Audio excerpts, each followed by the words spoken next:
سب سے خوبصورت بات اس انسان کی ہے جو مخلوق کو خالق سے ملانے کی بات کرتا ہے۔ اس خوبصورت تسلسل کی کڑی جو آج ہمارے سامنے ہے وہ پیغام ٹی وی کی شکل میں ہے۔ آپ صلی اللہ علیہ وسلم نے جب دعوت دی تو اس وقت جو ٹولز استعمال ہو سکتے تھے، جس والیوم کو یوز کیا جا سکتا تھا، آپ نے کوہ صفا پہ کھڑے ہو کے جس طرح لوگ کپڑے کو ہلا کے اکٹھا کرتے تھے، آپ نے اس ٹول کو یوز کیا۔ اس وقت دنیا کے اندر تیز ترین جو کوئی اپنی بات، اپنا منہج، اپنا مشن پہنچانے کا کوئی ٹول ہے تو یہی ہے کہ ہم اس طرح کے بہترین کتاب و سنت کی بالادستی کو قائم رکھنے والے پیغام ٹی وی کے ساتھ کھڑے ہوں۔ اور میں حیران ہوں، ایک شخص آیا شیخ ابن باز کے پاس، کہتا ہے میں حافظ نہیں ہوں، میری بڑی تمنا ہے میں حافظ بن جاؤں، میں قاری نہیں ہوں، مجھے یہ بتائیے میں تو بوڑھا ہو گیا ہوں، اب میں حافظ کیسے بن سکتا ہوں؟ یہ 25 لوگ استاد کے سامنے بیٹھے ہیں، اگر میں ان بچوں کی ذمہ داری لے لوں تو کیا وہ حفظ کی نیکی مجھے مل جائے گی؟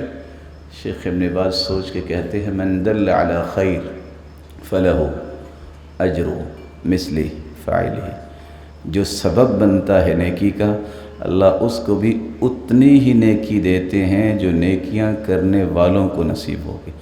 10 کروڑ تک اگر قرآن و سنت کی ایک بات پہنچتی ہے، اس میں اگر کسی کا بھی حصہ ہے تو 10 کروڑ لوگ جو نیکیاں کریں گے، سنیں گے، عمل کریں گے، ان سب کو بھی اللہ ذوالجلال پورا اجر دیں گے۔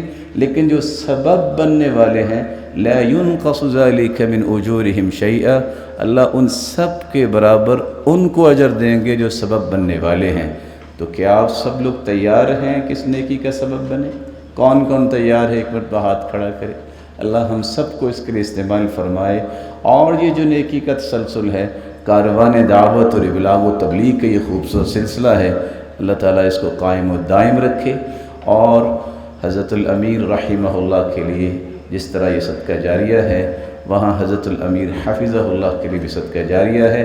آپ میں سے ہر فرد کے لیے صدقہ جاریہ یہ بن سکتا ہے جب ہم ایک ایک لفظ اور ایک ایک حرف میں شریک ہو سکتے ہیں، صلاحیت کے ساتھ، مشورے کے ساتھ، رائے کے ساتھ، وقت کے ساتھ اور اپنے مال پیش کرنے کے ساتھ۔